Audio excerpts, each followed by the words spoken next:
Alors, la stratégie territoriale se veut un document le plus concret possible. C'est-à-dire, on est loin du blabla d'un certain nombre de documents qu'on a parfois l'habitude de signer.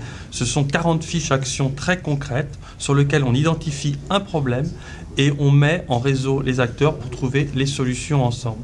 Alors, il y a des fiches extrêmement concrètes, comme par exemple la fiche du rappel à l'ordre, où lorsqu'on repère un jeune mineur qui, dans un quartier, pose problème, il est convoqué en mairie sous l'autorité du procureur de la République pour se voir signifier un rappel à l'ordre en lui disant « Attention, tu as franchi une ligne jaune ici, sur quel chemin tu veux t'engager ?» C'est quelque chose que l'on fait. Ça peut être le traitement des véhicules épaves, ça peut être la gestion de la tranquillité publique dans les quartiers, dans les transports en commun, des questions qui concernent aussi la problématique alcool, qui est une vraie question aujourd'hui sur cette ville, mais sur le reste de la société. C'est-à-dire toute une série d'actions qui sont au final extrêmement concrètes, qui vise à trouver des solutions le plus pragmatiques possible. Et ce que je disais, c'est que cette stratégie, il faut qu'elle soit vivante. C'est-à-dire, on voit qu'il y a peut-être des fiches qui vont être amenées à disparaître, et puis peut-être que dans 2 mois, on va en rajouter, parce qu'on aura identifié tel problème, ou qu'on aura mis au point de façon pragmatique telle solution.